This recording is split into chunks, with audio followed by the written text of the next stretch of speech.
Job లేక ఇబ్బంది పడుతున్నారా? అయితే మెడికల్ కోడింగ్ మీకు మంచి ఆప్షన్. వెంటనే కాల్ చేసి కోర్సులో జాయిన్ అవ్వండి.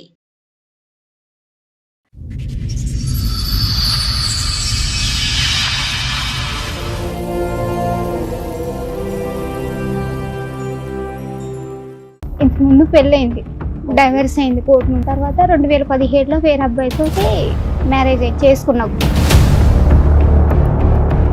లవ్ మ్యారేజా, రెండో మ్యారేజ్ అరేంజ్డ్ మ్యారేజా? Love arrange marriage. నీ మొదటి మ్యారేజ్ డైవర్స్ అవడానికి కారణం ఏంటి రేణుక? కొంచెం సాడిస్ట్ సార్. ఇప్పుడు 8 months అవుతుంది ఇక్కడ నుంచి వెళ్ళిపోయి వేరే అమ్మాయిని పెళ్లి చేసుకున్నాడు. ఇట్లా సంగతి రేణుక మా చెల్లెని తీసుకొని ఇట్లా వెళ్ళిపోయాడు దుర్గా. ఆ అమ్మాయి వాళ్ళ అన్నయ్య ఫోన్ చేశాడా? అంత చూస్తున్నా వాళ్ళ అన్నయ్యకి బుద్ధి ఉండాలి కదా. ఇక్కడికి రామ్మా, ఇక్కడ కేసు పెడుదురా అనేసి అన్నాడు మేడం. మీద లోన్ తీసుకున్నాం మేడం. తీసుకున్న 4 నెలలకే వెళ్ళిపోయింది మేడం. ఇప్పుడు ఆ లోన్ నేను కట్టుకోవాల్సి వస్తుంది మేడం. ఎంత లోను? 9 లక్షలు తీసుకున్నాడు మేడం.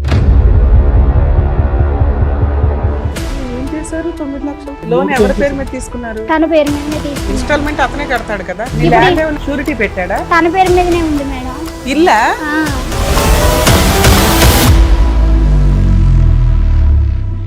మోసానికి కూడా ఒక హద్దు ఉందమ్మా. వాళ్ళని తీసుకెళ్లేటప్పుడు టిప్కి 10,000 మేడం. 10,000 అయ్యో, ఒక ఆడపిల్ల సొమ్ము తినేసి ఏం సాగు చేస్తారు? మ్యారేజ్ అయిన ఫొటోస్ ఏమైనా ఉన్నాయా? ఆ ఫొటోసే లేవు మేడం. ఎందుకు? అది ఒక్క తప్పే జరిగింది మేడం. ఆ అమ్మాయి లేకపోతే నేను ఈ దొంగ చచ్చిపోతా. కబుర్లని నువ్వు నమ్మావు. ఒక సెల్ ఫోన్ తో కూడా ఒక ఫోటో తీసుకోలేదమ్మా. Sir fake sir. రేణుక వచ్చింది మన దగ్గరికి. మీరు కొంచెం పెద్దరికంతో మంచి సెటిల్మెంట్ ఏదో చేశారట, అది ఎందుకు ఫెయిల్ అయింది? వాళ్ళు May 15th అంతవరకు ఆగు అన్నాక నువ్వు ఎందుకు ఆగల? ఈ మాట వాళ్ళు విన్నారంటే మళ్ళీ హర్ట్ అవుతారు తెలుసా? బుద్ధి ఉండాలా మీకు? 9 years ఒకటి తగులుకున్నప్పుడు బుద్ధి ఉండాలా? పిల్ల వయసు ఎంత చెప్పు? 13 సంవత్సరాల పిల్లలు మా ముందు కూర్చోబెట్టావు. అక్కడ నీ క్యారెక్టర్ ఏంటో ఆ పిల్లకి తెలియాలి. ఇక్కడ అమ్మ నువ్వు కూడా నేర్చుకో అమ్మా, ఇలా చేస్తే 9 ఏళ్ళు ఒకడే వచ్చి అప్పులు తీరుస్తాడు అని. ఆ పిల్లలు బయట కూడా కూర్చోబెట్టలే. నువ్వు ఏం బాగోతుందని చెప్దామని లోపల తీసుకొచ్చావు. అమ్మని బయట పంపించండి ప్రశాంత్. నమస్తే, సుమన్ టీవీ సమర్పిస్తున్న పద్మవ్యూహం కార్యక్రమానికి స్వాగతం. మరి ఈ కార్యక్రమంలో మనతో పాటు ఉన్నారు ప్రముఖ హైకోర్టు అడ్వకేట్ రమ్యాకుల గారు. నమస్తే మేడం. నమస్తే అండి. ప్రముఖ సైకియాట్రిస్ట్ డాక్టర్ కళ్యాణ్ చక్రవర్తి గారు. నమస్తే సార్. నమస్తే మేడం. సార్, మేడం రేణుక గారు ఆవిడ సమస్య చెప్పుకోవడానికి ఇక్కడి వరకు వచ్చారు. ఆవిడ సమస్య ఏంటనేది అడిగి తెలుసుకుందాం. నమస్తే అమ్మా. నమస్తే మేడం. ఇంతకు ముందు పెళ్ళయింది, ఓకే. డైవర్స్ అయింది కోర్టు నుంచి. ఎంతకాలం క్రితం పెళ్ళయింది? అప్పుడు మీ వయసు ఎంత? అప్పుడు 18 సంవత్సరాలు. ఓకే 2010లో అయింది. ఓకే 12లో అమ్మ పుట్టింది. ఓకే తర్వాత నాకు 2013లో డైవర్స్ అయింది. ఓకే తర్వాత 2017లో వేరే అబ్బాయితో మ్యారేజ్ చేసుకున్నాం టెంపుల్ లో, ఓకే ఇక్కడ హైదరాబాద్ లోనే. లవ్ మ్యారేజా, రెండో మ్యారేజ్ అరేంజ్డ్ మ్యారేజా? Love arrange marriage. రెండు కలిపి. ఇంట్లో వాళ్ళందరూ ఒప్పుకొని చేశారు. మీ అమ్మాయిని కూడా యాక్సెప్ట్ చేశాడు అతను? ఫస్ట్ చేసాడు మేడం. ఫస్ట్ వద్దన్నా నేను, నాకు వద్దు, ఎందుకంటే నీకు పెళ్లి కాలేదు, మళ్ళీ రేపు ఏదైనా సిచ్యువేషన్ వస్తే ఇప్పుడు నాకు ఇట్లా జరిగినట్టే రేపు అట్లా జరిగిద్ది, వద్దు అని అతనికి పిల్లలు ఉన్నారమ్మా? లేదు సార్, పెళ్లి అవ్వలేదు. పెళ్లి పెళ్లి కాలేదు సార్. అవ్వలేదు. ఏంటి అతను నీకంటే చిన్నోడా? పెద్దోడే సార్, పెద్దోడు నీకంటే? పెద్దోడే. నేను నీ ఇక్కడ మొదటి మ్యారేజ్ డైవర్స్ అవడానికి కారణం ఏంటి రేణుక? ఆయన కొంచెం బాగా డ్రింకర్, కొంచెం సాడిస్ట్ సార్. అందువల్ల ఫస్ట్ అతను ఏం పని చేసేవాడు, రెండో అతను ఏం పని చేస్తాడు? మార్బుల్ టైల్స్ వేసేది మేడం. First okay. అతను, రెండో అతను పబ్ లో అకౌంటెంట్ గా చేసేది. ఓకే. ఇక్కడ మన కాంపెన్సేషన్ ఏమైనా తీసుకున్నావా ఫస్ట్ హస్బెండ్ దగ్గర నుంచి? భరణం ఏం తీసుకోలేదు మేడం, ఏం లేదు. ఓకే. ఓకే. ఏం లవ్ లేదు. ఎలాగమ్మా అంటే ఇప్పుడు మీరిద్దరు పాపం చూసుకుంటూ నువ్వు బ్రతుకుతున్నావు 4 సంవత్సరాల పాటు, అటు అయితే ఇటు చూడలేదు నీకు హాట్ సడన్ గా. కప్ కాఫీలో వాచ్మెన్ ఓకే. ఇక్కడే ఉన్నాం మేము. ఆహా. అయితే తను చూసి తను అందులోనే చేసేవాడు. నా గురించి తెలుసుకొని ఇష్టపడి ఇట్లా ఫస్ట్ హాట్ కప్ లో ఉండేవాడా? ఇప్పుడు కూడా అక్కడే అప్పుడు చేస్తాడు. అక్కడనా అకౌంటెంట్? తర్వాత నాకు ఇష్టం, నేను చేసుకుంటా, మా అమ్మ వాళ్ళకి ఇష్టం ఉన్నా లేకపోయినా నేను చేసుకుంటా అని చేసుకున్నాడు మేడం. టెంపుల్ కి వెళ్ళి మీ చేసుకున్నాడు. ఇంట్లో వాళ్ళు వచ్చారా? మీ అమ్మ వచ్చారు. నాన్న వచ్చారా? మదర్ లేరు, ఓకే. నానే ఉన్నారు, నాన్న ఓకే. ఒక్కడే. మీ అమ్మగారమ్మా ఏమయ్యారు? చనిపోయారు. ఎంతకాలం క్రితం? ఇప్పుడు 9 years అవుతుంది. ఎలా చనిపోయారమ్మా? ఆమెకి హెల్త్ ప్రాబ్లం అయ్యి సరే, చనిపోయారు. ఎవరు అబ్బాయి వాళ్ళ ఇంట్లో ఒప్పుకున్నారా? అబ్బాయి వాళ్ళ- ఒప్పుకోలేదు మేడం. వాళ్ళ ఓ. మదర్ ఒక్కరే ఉన్నారు, ఒప్పుకోలేదు. అప్పుడు నువ్వు ఏ ధైర్యంతో చేసుకున్నావు పెళ్లి? ఒప్పుకోపోయినా నేను చూసుకుంటా, అంతా నాకు సంబంధం అమ్మ లేదని అంటాడులే. అన్నారు. తర్వాత మేము ఫోన్ చేసాం, మొదటి ఫోన్ పెళ్లి చేసి వాళ్ళ అమ్మకి చెప్పాం. ఎవరన్నా యాక్సెప్ట్ చేస్తారా? పెళ్లి కాని కొడుక్కి పెళ్లి అయిపోయి డైవర్స్ అయిపోయి అట్లా నేను ఫస్ట్ చెప్పాను మేడం. నువ్వు చెప్పావులే తల్లి, నీకు జాగ్రత్త ఉండాలి కదా. ఓకే. అయిన తర్వాత చేసుకున్నాం, 2017లో అయిందా మీ పెళ్లి? మంచిగానే ఉన్నాము. ఇక్కడ నుంచి లాక్డౌన్ లో మా ఇంటికి వెళ్ళాం మేడం. అయితే మీ నాన్నని అడుగు, ఇల్లు కట్టుకుందాం, ప్లేస్ ఉంది కదా అని అన్నారు మేడం. అన్న తర్వాత పిల్లలు ఏమైనా పుట్టారా? లేదు మేడం, పాపే. పాపే. ఎక్కడ ప్లేస్ ఉందమ్మా మీకు? అక్కడ మా ఈ విలేజ్ లో నాన్నగారు వాళ్ళ ఇంటి దగ్గర. అక్కడ ఇల్లు కడతా ఉన్నా. మేమిద్దరం ఆడపిల్లగలం సార్. అయితే ఇక మా నాన్న దాన్ని పాత స్థలాన్ని చెరిసగం ఇచ్చాడు సార్. దాంట్లో ఆ ప్లేస్ లో ఇల్లు కట్టుకున్నాం మేడం. ఇక ఇక్కడ పనిచేసిన డబ్బులన్నీ ఇక్కడే నేను ఇళ్లలో పనిచేసేది. ఇక ఆ డబ్బులతోటి కట్టుకున్నాం మేడం. కట్టుకున్నా మంచిగానే ఉన్నాం. ఇప్పుడు 8 months అవుతుంది ఇక్కడ నుంచి వెళ్ళిపోయి వేరే అమ్మాయిని పెళ్లి చేసుకున్నాడు. 2017 నుంచి 16 అంటే 26 అంటే దగ్గర దగ్గర 8-9 years పెళ్లి. 10 years పిల్లలు ఎందుకు పుట్టలేదు మీకు? నాకు ప్రెగ్నెన్సీ అందింది మేడం. హెల్త్ బాగోలేక అందులోనే బ్లడ్ తక్కువ ఉండి చాలా weak కామెర్లు అయ్యి ఇక బేబీ లోపల బాగోలేదు. ఆల్ త్రూ మీ అత్తగారు నిన్ను యాక్సెప్ట్ చేయలేదా? ఆల్ త్రూ ఇప్పుడు కూడా చేయలేదు. ఓకే. సో ఆవిడ ఇన్ఫ్లుయెన్స్ ఇతని మీద బాగుండి అతను వెళ్ళి ఇంకో పెళ్లి చేసుకుండొచ్చని నీ అభిప్రాయం, లేదంటే నీతో పాటు ప్యారలల్ గా వేరే ప్రేమాయణ నడిపించాడా? నేను ఉండగానే ఇప్పుడు పెద్ద మనుషుల్ని తీసుకొని వెళ్ళాను మేడం. వాళ్ళ ఊరు తీసుకొని వెళ్ళాను. 3 సార్లు తీసుకొని వెళ్ళాను.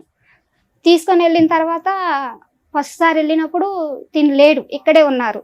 మేము వాళ్ళ సొంత ఊరు వెళ్ళాం. ఎందుకు వెళ్ళారు? మీ ఆయన ఇక్కడే ఉన్నప్పుడు ఇక్కడ ఉన్నాడే, ఎక్కడ ఫోన్ తీయట్లేదు మేడం. నీతో కలిసి ఉండట్లేదు. ఓకే. అయితే ఇల్లు ఎప్పుడు కట్టుకొని అక్కడికి షిఫ్ట్ అయిపోయావు? మేము లాక్డౌన్ లో కట్టాం మేడం. ఒక 5 ఏళ్ల నుంచి నువ్వు అక్కడే అక్కడే ఉన్నావు. ఈయన ఇక్కడ ఉండి ఇక్కడుండి ఎప్పుడెప్పుడు వస్తాడు? 15 రోజులకు ఒకసారి వచ్చి మమ్మల్ని మా దగ్గరకు వచ్చేది మేడం. ఎన్ని మళ్ళీ రోజులు హాలిడేస్ ఉంటాడు కి ఇక్కడ మమ్మల్ని తీసుకొని వచ్చేది.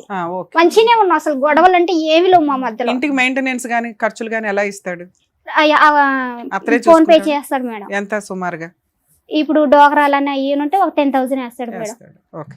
మంచిగానే ఉంటాం మేడం. పిల్లతో బానే ఉంటాడా? బాగా అసలు ఎట్లా ఉంటాడో మేడం. మమ్మల్ని కూడా బాగా చూసుకునేది మేడం. ఇంక తర్వాత ఇప్పుడు 8 months తర్వాత ఆ పోయిన రోజు కూడా మాకు తెలియదు. పోయాక కూడా నాతో కంటిన్యూగా మాట్లాడుతూనే ఉన్నాడు. ఆ అమ్మ వాళ్ళ అన్నయ్య నాకు ఫోన్ చేశాడు. ఇట్లా సంగతి రేణుక మా చెల్లెని తీసుకొని ఇట్లా వెళ్ళిపోయాడు దుర్గా, ఎక్కడ ఉన్నాడు అన్నయ్య ఫోన్ చేశాడు సార్. అమ్మాయి వాళ్ళ అన్నయ్యకి నీ నెంబర్ ఎక్కడదమ్మా? మేమందరం అక్కడే పబ్ లో పనిచేసాం సార్. ఓ అమ్మాయి కూడా పబ్ లో అమ్మాయినా? వాళ్ళ అన్నయ్య సార్. అన్నయ్య. అమ్మాయి ఎలా పరిచయం? ఇతను పబ్ లో పని కదా. లాక్డౌన్ లో మరి తను ఇక్కడికి వచ్చాడు కదా మేడం, నన్ను అక్కడికి పెట్టేసి. అప్పుడు వాళ్ళ అన్నయ్య వాళ్ళు వాళ్ళ అమ్మ నాన్న చనిపోయారంట. అమ్మాయి వాళ్ళ అమ్మ నాన్న కూడా లాక్డౌన్ లోనే. అయితే వీళ్ళందరూ ఒకే దగ్గర రూమ్లలో ఉండేవాళ్ళంట. ఆ పిల్ల రూమ్ కి ఎందుకు వస్తుంది? అన్నయ్య వాళ్ళ దగ్గర మేడం. వాళ్ళ అన్నయ్య వాళ్ళ దగ్గర వాళ్ళ అన్నయ్య వదిన ఈ అమ్మాయి కలిసి ఉండేవాళ్ళంట. ఆ ఇంటికి మీ ఆయన వెళ్తూ ఆ పక్కన ఫ్రెండ్స్ కదా, వీళ్ళు బెస్ట్ ఫ్రెండ్స్ కదా, అట్లా వెళ్ళేదంట. వాళ్ళ అన్నయ్య చెప్పాడు ఇది అట్లా జరిగింది. సరే, అంత చూస్తున్నా వాళ్ళ అన్నయ్యకి బుద్ధి ఉండాలి కదా. మళ్ళీ వాళ్ళ అన్నయ్య ఫోన్ చేసి నాకు ఇక్కడికి రమ్మా, ఇక్కడ కేసు పెడదురా అనేసి అన్నాడు మేడం. అన్న తర్వాత మేమేం చేసామంటే ఇక్కడ కేసు ఎట్లా పెడతాం, మేము ఉన్నది అక్కడ కదా, ఏ ఏరియాలో ఉంటే మేము అక్కడే పెట్టుకుంటామని అక్కడికి వెళ్ళాం మేడం. ఎక్కడికి? మా విలేజ్ దగ్గర ముదిగొండ మండలం అని అక్కడ పెట్టాను. ఇల్లు ఎక్కడైతే కట్టుకున్నావా అక్కడ ఆ మండలంలో పెట్టాను మేడం. పెట్టిన తర్వాత వాళ్ళు ఏం చేశారంటే ఎన్నిసార్లు ఫోన్ చేసినా లిఫ్ట్ చేయట్లేదు. చేయకుండా తర్వాత మళ్ళీ మా పెద్ద మనుషులను తీసుకొని పొమ్మన్నారు. వాళ్ళే పోలీస్ వాళ్ళు తీసుకొని వెళ్ళమన్న తర్వాత తీసుకొని వెళ్ళిన తర్వాత ఫస్ట్ సారి అబ్బాయి లేడు, వాళ్ళ ఊరు పెద్ద మనుషులను పిలుచుకు రమ్మని చెప్పారు మేడం. వాళ్ళు ఫోన్ చేసిన తర్వాత మళ్ళీ 15 రోజుల తర్వాత వెళ్ళాం మేము. వెళ్ళిన తర్వాత అప్పుడు డబ్బులు నేను అయితే లోన్ తీసుకున్నాడు మేడం. ఏది ఇంటి మీద లోన్ తీసుకొని ఇంటి చుట్టుపక్కల దగ్గర అప్పుడు ఇల్లు కట్టేటప్పుడు డబ్బులు అవసరమై వడ్డీకి తీసుకున్నాం మేడం. తీసుకున్నాక ఏమైందంటే ఆ లోన్ తీసుకొని సరే ఒక దగ్గర కట్టుకుంటాం కదా, మనకు కూడా వాళ్ళు వీళ్ళు అడగకుండా ఒక దగ్గరే లోన్ ఉంటుంది కదా అని ఆ పర్పస్ మీద లోన్ తీసుకున్నాం మేడం. తీసుకున్న 4 నెలలకి వెళ్ళిపోయింది మేడం. ఇప్పుడు ఆ లోన్ నేను కట్టుకోవాల్సి వస్తుంది మేడం. ఎంత లోను? 9 లక్షలు తీసుకున్నాడు మేడం. ఏం చేశారు 9 లక్షలు? 5 లక్షలు బయట కట్టేసినాం మేడం. అప్పులు కట్టేసినాం. ఇల్లు కట్టినందుకు సార్. అంతే, ఇల్లు కట్టినందుకు. ఇంకా 3 తాను ఉంచుకున్నాడు సార్. 3 ఏదో లోన్ ఉంది, ఆ లోన్ తీసేస్తేనే లోన్ వేస్తానని వాళ్ళు అన్నారు ఆ బ్యాంక్ వాళ్ళు. ఆ లోన్ ఉంటే మీకు అమౌంట్ పడదా అని. లోన్ ఎవరి పేరు మీద తీసుకున్నారు? తన పేరు మీదనే తీసుకున్నారు. ఇన్స్టాల్మెంట్ అతనే కడతాడు కదా, అయితే నీకేంటి బాధ? కట్టట్లేదు మేడం, నేను కట్టను, నాకు అవసరం లేదు. ఆయన చూసుకుంటాడు, నీకేంటి బాధ? నీ ల్యాండ్ ఏమైనా అటాచ్మెంట్ ఉందా? నీ ఇల్లు ఏమన్నా షూరిటీ పెట్టాడా? తన పేరు మీదనే ఉంది మేడం. ఇల్లా? నీ స్థలంలో మీ ఆయన ఇల్లు కట్టాడా? అది అతని పేరునుందా? ఆ, అలా ఎందుకు చేసాము? అలా ఎలా అయింది జాయింట్ అసలు? ఆయన పేరు మీదకి ఎలా మారింది ప్రాపర్టీ? స్థలం నీదేనా? మీ నాన్న నుంచి మీకు వచ్చినదేనా? అవును మేడం. ఇల్లు మీ ఆయన ఎవరు కట్టినా కూడా స్థలం నీ పేరు మీద, ఇల్లు నీ పేరు మీదే ఉంటది కదా తల్లి. మీ ఆయన పేరు మీదకి రిజిస్ట్రేషన్ ఎట్లా అయింది? నువ్వు చేసావా? వాళ్ళు రిజిస్ట్రేషన్ వాళ్ళు ఏమన్నారంటే, అమ్మా ఇది మీ నాన్న పసుపు కుంకాల కింద ఇచ్చిండు కదా, గిఫ్ట్ గా ఆయనకి ఇచ్చినట్టుగా గిఫ్ట్ రిజిస్ట్రేషన్ చేసావా? అలాంటి ఒక సలహా ఎవరు ఇచ్చారు తల్లి నీకు? వాళ్ళే ఇచ్చారు ఎవరు? మేడం. వాళ్ళంటే ఎవరు? ఆ రిజిస్ట్రేషన్ చేసే వాళ్ళే ఇచ్చారు. వాళ్ళు మేనేజ్ చేశారా? లేకపోతే నాకు అసలు తెలీదు. వాళ్ళు మేనేజ్ చేసి చెప్పించాడు ఇలాగా? అంతే అయి ఉంటుంది. ఏమో నాకు సరే తల్లి, గిఫ్ట్ రిజిస్ట్రేషన్ మీ ఆయన పేరు మీద ఉంది. బ్యాంక్ వాళ్ళు లోన్ కి దీనికి ఏమి సంబంధం? లోన్ తిని పేరు మీదనే కదా మేడం అయితే? తీసుకుంది. ఇప్పుడు నన్ను బెదిరిస్తున్నారు, ఇంటికి వచ్చి ఇంటికి తాళం వేస్తాం అది ఇది అని. అసలు ఇంటికి తాళం ఎందుకు వేస్తానన్నారు? అది నాకు అర్థం కావట్లా. షూరిటీ పెట్టాడా ఇంటిని తీసుకెళ్లి? ఆ, ఈ బ్యాంక్ కాగితాలు తీసుకెళ్లి పెట్టి అదే. అమౌంట్ ఇంటి తీసుకుంది. కాగితాలు తీసుకెళ్లి షూరిటీ పెట్టి తీసుకుంటాం. లోన్ against అందుకని property బ్యాంక్ వాళ్ళు తీసుకున్నాడు. ఇన్స్టాల్మెంట్ కట్టట్లేదు కాబట్టి ఇల్లు మేము స్వాధీనం చేసుకుంటాం, యాక్షన్ వేస్తాం అంటున్నారు. అయితే మేడం పెద్ద మనుషులు కడిగిపోయాక వాళ్ళ దగ్గర లాస్ట్ సారి వెళ్ళినాం, డిసెంబర్ లో వెళ్ళినాం మేడం.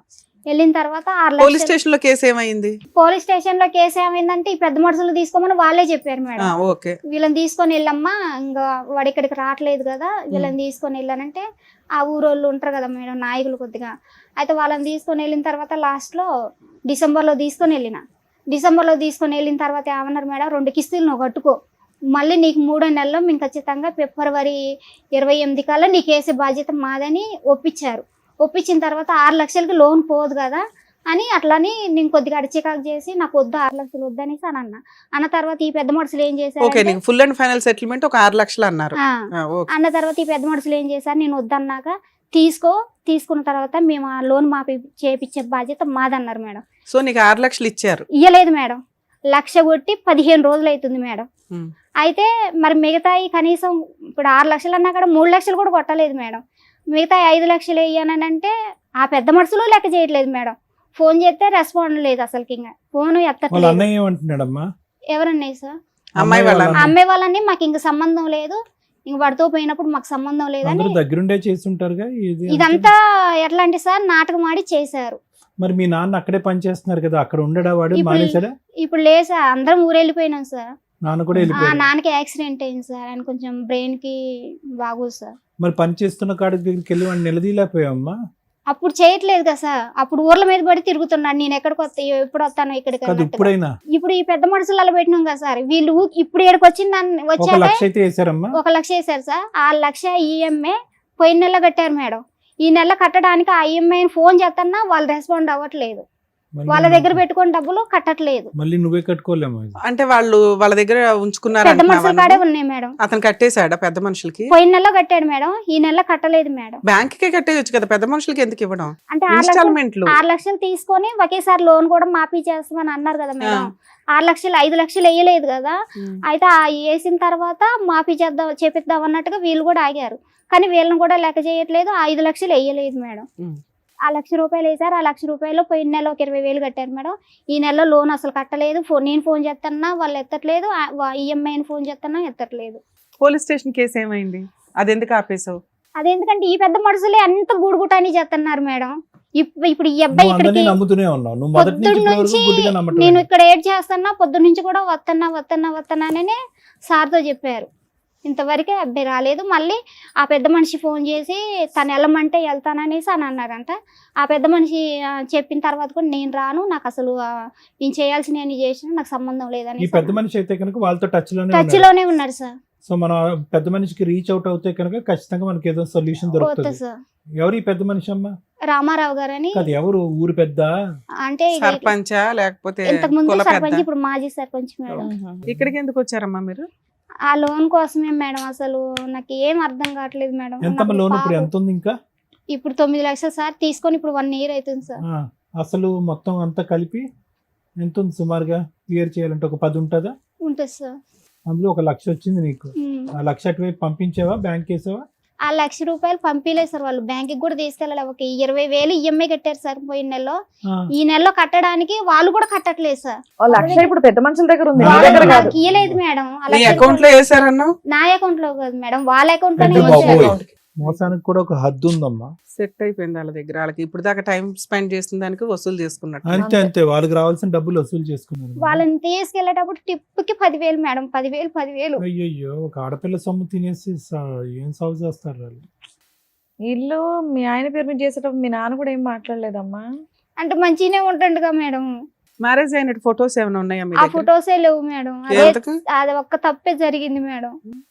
అదే అమ్మ నువ్వేమన్నా లవ్ కమ్ అరేంజ్డ్ మ్యారేజ్ అండి అన్నావు. ఓ నలుగురు పెద్ద మనుషులు, ఓ తాళి కట్టడం, ఓ పూజ, పంతులు ఉంటారు కదా తల్లి. ఒక్క ఫోటో కూడా లేదా? 2017లో అందరి దగ్గర ఫోన్లు ఉన్నాయి. పెళ్లి అవ్వలేదు కదా? అయింది మేడం. నా పాప తోడు మేడం. మేము పెళ్లి తోడేందమ్మా, సాక్ష్యం కదా కావాల్సింది. చేసుకున్నాం మేడం మేము మ్యారేజ్. నువ్వు అసలు లవ్ అండ్ అరేంజ్డ్ అని అనకూడదమ్మా. అసలు లవ్ మ్యారేజ్ అరేంజ్డ్ కాదు ఇది. మీరిద్దరు ప్రేమించుకున్నారు, వాళ్ళ పెద్దల యొక్క ఒప్పందం లేదు, వెళ్ళిపోయారు. వాడు ఎప్పుడో చోట నిన్ను ముంచేదానికి అవకాశం ఉంది, ముంచాడు. నీకు పెళ్లి జరిగేటప్పుడు ఎవరెవరు ఉన్నారు? ఎవరు లేరు మేడం. మరి అప్పుడు అరేంజ్డ్ మ్యారేజ్ ఎలా అవుతుంది తల్లి? నీ దృష్టిలో పెళ్లి అంటే ఏంటో చెప్పు. ఫస్ట్ హస్బెండ్ తో పెళ్లి ఎలా జరిగింది? మీ ఇద్దరు ఏదైనా గుడికి వెళ్ళి తాళి కట్టుకున్నారా? లేదు మేడం, అందరూ ఉన్నారుగా, దాన్ని పెళ్లి అట్లా అంటారు. కూడా బ్లాక్ మెయిల్ చేసింది మేడం. నేను చచ్చిపోతా, ఇట్లా మా పిన్ని వాళ్ళు ఉన్నారు మేడం ఊర్లో.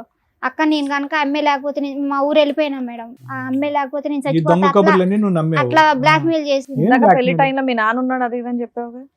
అంటే నేను చేసుకొని వచ్చాక వాళ్ళు యాక్సెప్ట్ చేశారు పెళ్లి మేడం. టైంలో ఎవరు ఉన్నారంటే ఎవరు వాళ్ళ ఇంట్లో వాళ్ళు ఆ, రాలేదు, ఎవరు మా నాన్న చేసుకున్నారు ఉన్నాడు మీరు? అని చెప్పావు. ఎక్కడ చేసుకున్నారు?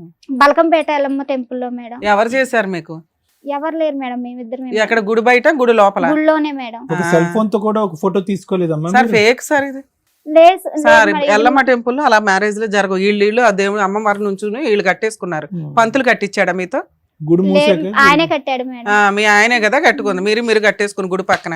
మీరిద్దరు ఏం చేస్తున్నారని చూడరుగా వాళ్ళు. ఇంక తర్వాత గుళ్ళో అక్కడికి పెళ్లి అంటే వెళ్ళాక దానికి అందరూ రిసిప్ట్ accept ఉంటది, చేశారు పంతులు మేడం. ఉంటారు. పెద్ద మనుషులు కూడా యాక్సెప్ట్ చేశారు, బానే ఉంటున్నాం. పెళ్లి అన్ని అంటే ఒక ఫోటో ఉండాలని తెలియదమ్మా నీకు?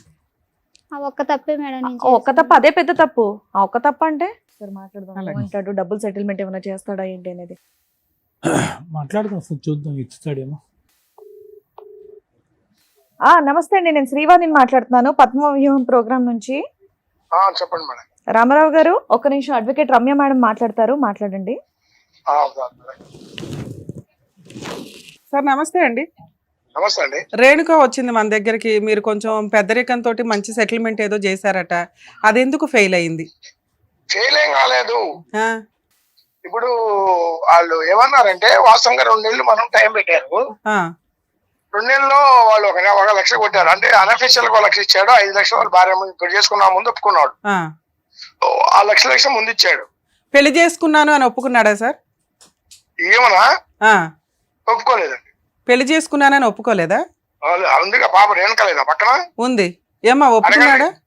ఫస్ట్ ఒప్పుకున్నాడు మేడం. పెద్ద మనుషుల ముందు ఒప్పుకున్నాడా లేదా? ఒప్పుకున్నాడు మేడం. ఫస్ట్ వాళ్ళే నిలదీశారు మేడం. మీరు నిలదీసినప్పుడు ఫస్ట్ ఒప్పుకున్నాడు, తర్వాత రివర్స్ అయ్యాడండి అంటుంది.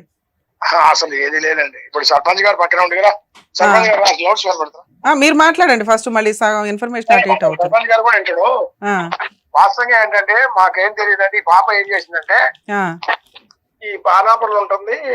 కొంతకాలం 9 సంవత్సరాలు బాణాపురంలో ఉంటూ వీళ్ళు ఇల్లు కట్టుకున్నారు. ఆ అబ్బాయి కూడా వచ్చాడు, గది నుండి కట్టడం. సార్ ఆ ఇల్లు స్థలం ఎవరిది? ఆ ఇంటి స్థలం ఎవరిది? మీరు ఎంక్వైరీ చేశారు కదా సార్, స్థలం ఎవరిది? ఈ స్థలం నాన్నగారిది, అమ్మాయి నాంది కదా. మీరు ఆ ఏరియా సర్పంచ్ గారు, ఎక్స్ సర్పంచ్ ఉన్నారట, మీరంతా పెద్ద మనుషులు ఉన్నారట. బేసిక్ పని ఆ అబ్బాయి గోవ పగలగొట్టాను. ఇక్కడ పెళ్లి లేదు అనేది పక్కన పెడితే, ఒక అమ్మాయికి సంబంధించిన స్త్రీధనం అది. ఇతను గిఫ్ట్ చేయించుకొని ఇల్లు కట్టించాను కాబట్టి అది నా పేరు మీద తాకట్లు పెట్టేసి వదిలేస్తాను, ఇప్పుడు ఇన్స్టాల్మెంట్ కట్టను అంటే కరెక్ట్ కాదు కదా. అది 6 లక్షలు కడితే లోన్ క్లియర్ అయిపోద్ది. అది మేడం గారు వినండి కొంచెం ఒక నిమిషం చెప్పండి. అన్న తర్వాత మాకేం తెలియకుండా మేము ఆల్రెడీ పోయాం. ఈ అమ్మాయి ఏం చేసిందంటే ఇంకో అమ్మాయిని పెళ్లి చేసుకుంటారు. పెళ్లి చేసుకుంటే ఆ ఫోటోలు ఈ అమ్మాయికి వచ్చాయి. అవును. ఆ వాస్తవంగా ఏంటని చూస్తే వాళ్ళు ఏం చేశారు, అక్కడ పెళ్లి చేసుకునేది కాక వాళ్ళు డైరెక్ట్ ఊళ్ళో పోయి ఊళ్ళో పెద్ద మనుషుల ద్వారా మళ్ళీ రిజిస్ట్రేషన్ పెళ్లి చేసుకొని మళ్ళీ గుళ్ళో కూడా చేసుకున్నారు. అంటే రిజిస్టర్ మ్యారేజ్ చేసుకున్నారు. ఓకే. ఏం చేసింది, అన్లీగల్ గా 9 సంవత్సరాల నుంచి కలిసి ఉంటున్నారు. మరి ఏమో అంతసేపు ఉన్నప్పుడు పెళ్లి చేసుకుంటే బాగుండేది. ఓకే.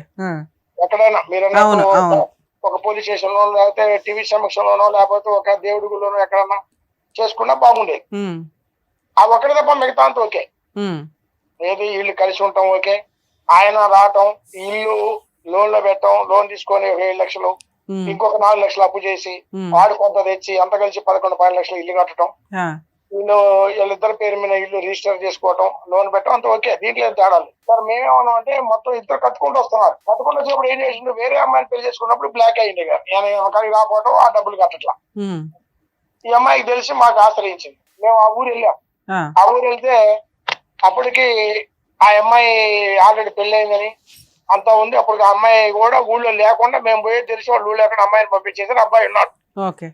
అక్కడ ఉన్న పెద్ద మనుషులందరూ కలిసి ఏం చేశారంటే పలానా టైం రాండి అంటే మేము అమ్మాయిని పిలిపిస్తాం అని చెప్పారు. మేము మొదటిసారి పోయిన తర్వాత కలిసి రెండోసారి పోయేటప్పటికి ఇంకా ఆల్రెడీ కూర్చున్నాం. వాళ్ళ పెద్ద మనుషులు మేము పెద్ద మనుషులు కూర్చుంటే ఆయన పెళ్లి చేసుకోవడం తప్ప మిగతా అన్ని ఒప్పుకుంటాండి. దీంట్లో తేడా ఏం కూడా నేను వచ్చింది వాస్తవే, నేను ఉన్నది వాస్తవే, నేను అమ్మాయి అంటే నాకు.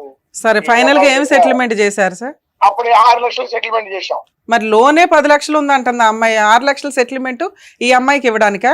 కేసులు ఏం వేయకుండా? లేదండి, అయితే మొత్తం 11 లక్షలు కొంత కట్టారు. 7 లక్షలు ఇంత మిగిలింది బ్యాంక్ లో. బ్యాంక్ లో ఇంక 7 లక్షలు కడితే అయిపోద్ది అంటున్నారు మీరు. 6 లక్షలు ఇచ్చాడు. అయితే ఆయన ఏమంటే నేను కష్టపడేదంతా కూడా ఆ ఇంటికే పెట్టాను, ఆ ఇల్లు ఆమెకే ఇస్తాను కాబట్టి రిటర్న్ గా మళ్ళీ గిఫ్ట్ కూడా ఏమో చేయటమే. అంతే అంతే, ఓకే. లోన్ క్లియర్ చేసి ప్రాపర్టీ ఇవిడ పేరు మీద రిజిస్ట్రేషన్ చేయడం, మొత్తం ఎవరి పేరు మీద వాడు 6 లక్షలు ఇస్తే కట్టుకోవడం, క్లియర్ చేసుకోవడం, పిల్లల్ని పెట్టుకోవడం, బతకటం అంతే. ఓకే, బాగా వెళ్ళిపోతున్నా, నాకు సంబంధం లేదని చెప్పి అనడం. 2 నెలలు టైం పెట్టామండి. ఓకే. 2 నెలలు దాటి 15 రోజులు అయింది వాస్తవం. ఓకే. మేము గట్టిగా ఫోర్స్ చేసి అడిగాం. అడిగిన తర్వాత టోటల్ గా వాళ్ళు ఏమన్నారంటే, మేము పెద్ద మనుషులు మీకు అగ్రిమెంట్ రాపించుకున్నాం. మేము తెలివి ఏం చేసాం, ఆ భార్య భర్తలతో అగ్రిమెంట్ రాయించాయి అమ్మాయికి. సూపర్. ఎందుకంటే ఆయన పేరు మీద ఉన్నా, ఇప్పుడు కొత్తగా వచ్చిన భార్య పేరు మీద ఏ ప్రాపర్టీ ఉన్నా రేపు జందాలు మనకి. అవును. ఇప్పుడు ఉట్టిగా అనఫీషియల్ కదా, పెళ్లి లేదు కదా, మరి మేము ఎట్లా గ్రిప్ మాకు అని వాళ్ళిద్దరితో 100 రూపాయల అగ్రిమెంట్ మీద వాళ్ళ ఈ అబ్బాయి వాళ్ళ తల్లిని చేసుకున్నామని ఆయన్ని సంతకాలు పెట్టించి సాక్షి సంతకాలు పెద్ద మనుషులు కూడా పెట్టించుకున్నాం. సూపర్. మేము అవసరమైతే ఏం చేస్తాం, అక్కడ ఉన్న ఖాళీ ప్లేస్ ఉంది లేదా ఇంకేదన్నా ప్రాపర్టీలు రాసుకుంటాం. కోర్టు గీయడానికి పనికి వచ్చింది కదా. అవునండి, అవును. అట్లానే ఆ విధంగా వినిపించుకున్నాం. 1 లక్ష రూపాయలు ఆల్రెడీ అమౌంట్ కొట్టేసి ఇంకా 5 లక్షలు కొట్టాలి. నేను మాట్లాడా, 10 రోజుల క్రితం మాట్లాడే గట్టాడు.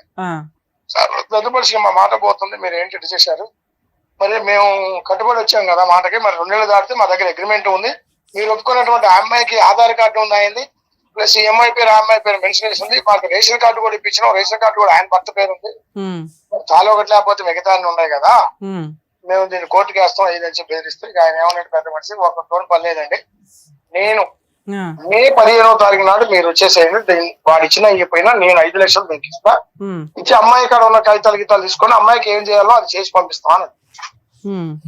ఆ మాట ఓకే అన్నాడు. కానీ ఈ అమ్మాయి 1 లక్ష రూపాయలు కొట్టిన తర్వాత 20 తీసి లోన్ కట్టింది. 80,000 మా దగ్గర ఉన్నాయి పెద్ద మనుషుల దగ్గర. కనీసం మీ దగ్గరకు వచ్చేప్పుడు కానీ మిమ్మల్ని ఆశ్రయించడం మమ్మల్ని అడగాల లేదా చెప్పండి, న్యాయంగా చెప్పండి. అడగాలి, తప్పులేదు. ఇప్పుడు ఫైట్ ఒక్కడ కాదు, మేము కూడా మీ అనుకుని ఫైట్ చేస్తాం, మేమే తోలుతాం, పెద్ద మనుషులు కూడా వస్తాం. వాస్తవంగా జరిగింది మేడం కానీ టీవీలో మీరు ఏం చేసినా వాస్తవంగా మరి ఇట్లా చేశాడు, ఇట్లా మోసం చేశాడు, మమ్మల్ని కూడా మేము కూడా చెప్తాం కదా. సరే, ఆ అమ్మాయి ఫోను మీరు కాదు సార్, 1 సెకండ్ సార్, మీరు నిజంగా ఈ మధ్య కాలంలో పెద్ద మనుషుల కంటే మీ దగ్గర సెటిల్మెంట్ చాలా సూపర్ గా ఉంది, అన్ని ప్రాపర్ వేలో తీసుకున్నారు. ఆ అమ్మాయి ఫోన్ చేస్తుంటే లిఫ్ట్ చేయట్లేదట, మరి ఎవరు సమాధానం చెప్పట్లేదు మేడం, అందుకే ఎక్కడికి వెళ్ళాలో ఇంకోటి ఏంటి తెలుసా అండి, ఈ అమ్మాయి ఏం చేసిందంటే టైం లేట్ అయితేనే వీళ్ళిద్దరూ ఇంత ముందు దిగిన ఫోటోలు అయ్యి ఆ భార్య పంపించింది. ఓకే, సరే, ఆ భార్యకి అయితే అన్ని తెలుసు కదండి, అమ్మాయికి ఏం తెలియకుండా అయితే పెళ్లి చేసుకోదుగా. వాడు తెలిసి కాబట్టి ఏం పంపించాల్సిన పని కూడా నేనన్నా వాడేమంటే అన్న మళ్ళీ పంపించడం ఎందుకంటే నేను అలా డబ్బులు ఇస్తాను కదా అంటే నేనన్నా అది లేట్ అయితే అని పంపినట్టుంది కదా, దానికి అది ఇబ్బంది ఉంది, డబ్బులు ఇచ్చింది అనుకో నీ ఫోటో డిలీట్ చేస్తాం, అగ్రిమెంట్ రాస్తాం, ఆ అమ్మాయి ఆ ప్రాపర్టీ ఓకే అయిపోద్ది, తర్వాత అగ్రిమెంట్ నువ్వు వాట్సాప్ లో పెట్టరాదు, ఆమె నీకు సంబంధం కొంపలే మూతున్నా అంతే అని అయిపోయిన తర్వాత ఏముంది ఇంకా. ఆ అమ్మాయి ఏదో టెన్షన్ లో ఉండి ఎక్కడి దాకా వచ్చి ఉంటుంది, మీరు దానికోసం టెన్షన్ సీరియస్ గా తీసుకోకండి, ఎందుకంటే మిమ్మల్ని నమ్మి ఒక అభాగ్రాలు వచ్చింది, మీ వరకు మీ వంతు ప్రయత్నం మీరు హెల్ప్ చేయండి. ఇంకో విషయం, 5 లక్షల వాడు వచ్చే నెల 15వ తారీఖు పోతే మేము ఈ పాపం తీసుకుని మీ దగ్గర. Super sir, super, thank you sir, thank you. ఆ విధంగా రాకపోతే మమ్మల్ని అడగండి. అలాగే సార్, అలాగే, ఓకే, అదే ధైర్యం చెప్పి పంపిస్తాం. మా బాధ ఏంటంటే ఈ అమ్మాయి ఇంకోటి విషయం మేడం గారు, చిన్న లాజిక్ విషయం, చట్టం వేరు, గ్రామ పరిస్థితులు వేరు, అవును అవును, అక్కడ ఉన్న సిచ్యువేషన్ వేరు. అవును. ఇప్పుడు మీరు మొక్కలో ఉన్నారు కదా చెప్తాను, వాడు ఏం చేస్తాడు, వాడు ఇప్పుడు మా పరిధిలో ఉండి ఇప్పుడు భయపడతాడు, మీ పరిధిలో భయపడతాడు, నా భయాన్ని అట్టు ఉంచండి. అవును. వాడు డబ్బులు ఇవ్వకపోతే అప్పుడు మనం ఫర్దర్ గా ఏం చేయాలి, కేసు పెడతాం, సార్ ఒక్క నిమిషం అండి, మా గురించి మీ దగ్గర రప్పిస్తాం, ఒక్క నిమిషం సార్, చేస్తాం, ఆ ప్రాపర్టీ మనం హ్యాండ్ ఓవర్ చేసుకుంటాం. అలాగే సార్, మీరు చాలా పర్ఫెక్ట్ గా వినండి. కానీ ఇప్పుడు వాడికి ఏమాత్రం సంధించిన వాడు ఏదంటే ఆయన పెద్ద మనుషులు వాడు ఏం చెప్తుండే, ఇప్పుడు పెద్ద మనుషులు మీరు ఏం చేస్తున్నారు, నాకు డబ్బులు తీసుకుంటున్నారు కదా, మీరు ఎడపోలేరని క్వశ్చన్ చేసిండు వాడు. అవును అవును, నేనేమన్నా క్వశ్చన్ చేయడానికి ఛాన్స్ లేదు అబ్బాయి, నువ్వు కనీసం డేట్ పోయిన తర్వాత మరి నువ్వు మాకు చెప్పటం, లేకపోతే ఆ అమ్మాయికి సంబంధించిన అక్కడ ఫోన్ చేసి చేయాలి కదా. అయితే ఫోన్ ఎత్తుకోవడం అంటే మేడం వేరే కాదు, ఈ అమ్మాయిని తొందరపడాల్సిన అవసరం లేదు. ఎందుకంటే వాస్తవంగా వాడు ఆధార్ కార్డు ఉంది, వాడు రేషన్ కార్డులో వాడి పేరు ఉంది సార్. ఇప్పుడు మీరున్నారు వెనకాల, తేడా వస్తే మేము ఉన్నాం. ఆ అమ్మాయికి ఉన్న టెన్షన్ ఏంటి? మీకు ఫోన్ చేయడానికి ముందు మేము 100 సార్లు ఆలోచించాం సార్. ఎందుకంటే పెద్ద మనుషుల దగ్గర పంచాయతీలు, విలేజెస్ వ్యవహారాలు, అక్కడ ఒక గుడ్ విల్ తోటి అవతల వ్యక్తి భయపడతాడమ్మా.